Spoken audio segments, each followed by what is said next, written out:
হাজারো ভক্ত অনুসারীদের বাধার মুখে চট্টগ্রামে সনাতন জাগরণ মঞ্চের মুখপাত্র ইসকন নেতা চিন্ময় দাস ব্রহ্মচারীকে কারাগারে পাঠানো হয়েছে।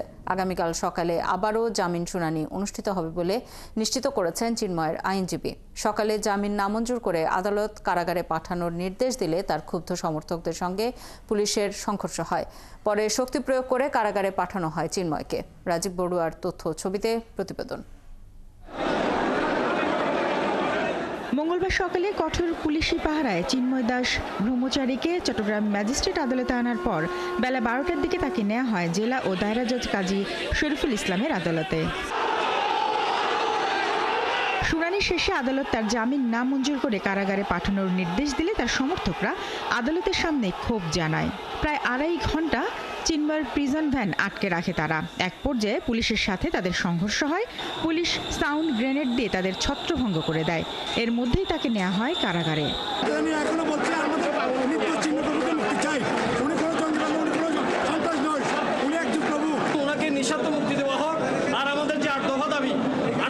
সরকার মেনে নেই, সরকার সবার দাবি মেনে নিচ্ছে, আমাদের দাবি মেনে নিতে সমস্যা কোথায়? সনাতনীর অধিকার আদায়ের জন্য বলছে, সনাতনীদের পক্ষে বলছে কথা, সনাতনীদের পক্ষে সনাতনীদের দাবি আদায়ের জন্য বলছে। দেশের বিরুদ্ধে যখন বক্তব্য দিচ্ছে না, তাহলে কেন ওনার বিরুদ্ধে মামলাটা হবে? এর আগে চট্টগ্রামে আনার পর কোতোয়ালি থানায় দায়ের হওয়া মামলায় তাকে গ্রেপ্তার দেখানো হয়। সরকার পক্ষের আইনজীবী জানান, তার নামে রাষ্ট্রদ্রোহের অভিযোগ থাকায় কারাগারে পাঠানোর নির্দেশ দেওয়া হয়। এর আগে সোমবার বিকেলে ঢাকা বিমানবন্দর থেকে তাকে গ্রেপ্তার করে গোয়েন্দা পুলিশ। 5ই আগস্ট শেখ হাসিনা সরকার পতনের পর সংখ্যালঘু নির্যাতন সহ নানা ইস্যুতে আন্দোলনে নেমে আলোচনায় আসেন চিন্ময় দাস। তার ডাকা কোনো একটি কর্মসূচিতে জাতীয় পতাকার উপর গেরুয়া পতাকা বাঁধার অভিযোগে রাষ্ট্রদ্রোহ মামলা হয় তার বিরুদ্ধে। শারমিন স্বপ্না, 71। এখনও চট্টগ্রামের আদালত চত্বরে চিন্ময় দাস ব্রহ্মচারীর ভক্তরা ক্ষোভ জানাচ্ছেন। সকাল থেকেই আদালত চত্বরে তারা ছিলেন। সংখ্যা কমে আসলেও এখনও কেউ কেউ আছেন সেখানে। এরই মধ্যে চিন্ময়ের আইনজীবী জানিয়েছেন, কাল আবারও জামিন শুনানি হবে। চট্টগ্রামের আদালত চত্বর থেকে আমাদের সাথে যুক্ত হচ্ছেন সহকর্মী রাজীব বড়ুয়া। রাজীব, প্রথম দফা জামিন নামঞ্জুর হবার পর আবার কেন শুনানির সিদ্ধান্ত নেওয়া হলো? এখন আদালতে কি হচ্ছে? চিন্ময় দাসের অনুসারীরা এখনো যারা মাঠে আছেন, কি বলছেন তারা?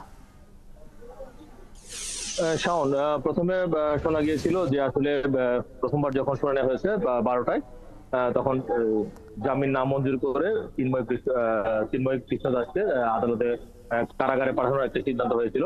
তো এরপরে তার যে আইনজীবী তারা বলছেন যে তারা দুইটাই আবার শুনানির জন্য তারা চেষ্টা করবেন, কিন্তু আদালতের পক্ষ থেকে বলা হয়েছে যে আসলে পরবর্তী যে দুইটা শুনানির যে বিষয়টা সেটি আসলে হচ্ছে না। আগামীকালকে সেটি জেলা জজের আদালতে সেই শুনানিটা হবে এবং ওই সময়ে তারা প্রায় 2-2.5 ঘন্টা চিন্ময় কৃষ্ণ দাসের যে প্রিজন ভ্যান সেটি তারা আটকে রাখে এবং তারা প্রিজন ভ্যানটি যেতে দিচ্ছিল না। তখন পুলিশ এবং বিজেপি মিলে তারা সাউন্ড গ্রেনেড এবং লাঠিচার্জ করে তাদেরকে সেখান থেকে সরিয়ে দেয় এবং তারা যখন ওখান থেকে চলে যায়, যাওয়ার পথে তারা এখানে যে আইনজীবীদের যে গাড়িগুলো ছিল তারা অনেকগুলো গাড়ির দোকান শুরু করে এবং এক পর্যায়ে তারা সংঘর্ষে লিপ্ত হয়।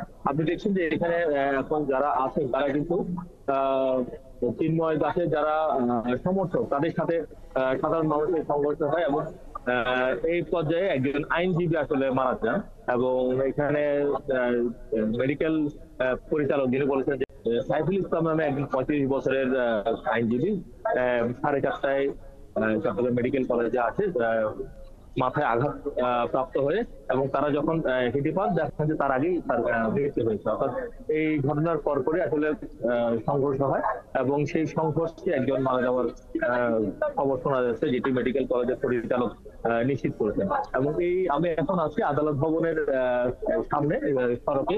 এই সড়কের বিপরীতে একটি হরিজন পল্লী রয়েছে এবং সেখানে যারা চিন্ময় কৃষ্ণ দাসের যারা সমর্থক তারা সেই গলির মধ্যে আছে এবং তাদের সাথে এখানকার যে জনতা তাদের সাথে পাথর মারামারি হয়েছিল বেশ কিছুক্ষণ এবং এক পর্যায়ে পুলিশ এসে টিয়ার সেল দিয়ে তাদেরকে ছত্রভঙ্গ করার চেষ্টা করে, কিন্তু এই গলির মুখে কিন্তু এখানে আপনারা দেখছেন যে এখন যারা আছে পুলিশ সহ সাধারণ যে জনতা তারা এখানে অবস্থান করছেন এবং ভিতরে কিন্তু ঢোকা যাচ্ছে না, ভিতর থেকে প্রচুর পাথর ছুঁড়ে মারা হচ্ছে এবং সেই পাথরের কারণে এখান থেকে কেউ আসলে ভিতরে ঢুকতে পারছে না।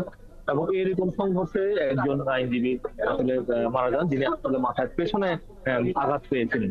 এবং এই ঘটনাটিকে কেন্দ্র করে নগরের বিভিন্ন জায়গায় আসলে সংঘর্ষ ছড়িয়ে পড়ার একটা সংখ্যা দেখা দিয়েছে। তার মধ্যে নগরের লালদিঘির মাঠ এলাকায়, ওখানেও জানেন যে কিছুদিন আগে যে হাজারীগলি এলাকায় যে সংঘর্ষ হয়েছিল, সেই হাজারীগলিটি কিন্তু এখান থেকে খুব কাছেই। ফলে সেই হাজারীগলির সম্মুখে একটা জটলা আছে, লালদিঘির মুখে একটা জটলা আছে। এখানে বিপুল পরিমাণ আইন শৃঙ্খলা বাহিনীর সদস্য, বিশেষ করে বিজেপি সদস্য এবং পুলিশ এবং আর্ম পুলিশ এরা রয়েছে। রাজীব, আপনার মাধ্যমে আমরা দেখতেও পাচ্ছিলাম ছবিতে যে এখনো পর্যন্ত সেখানে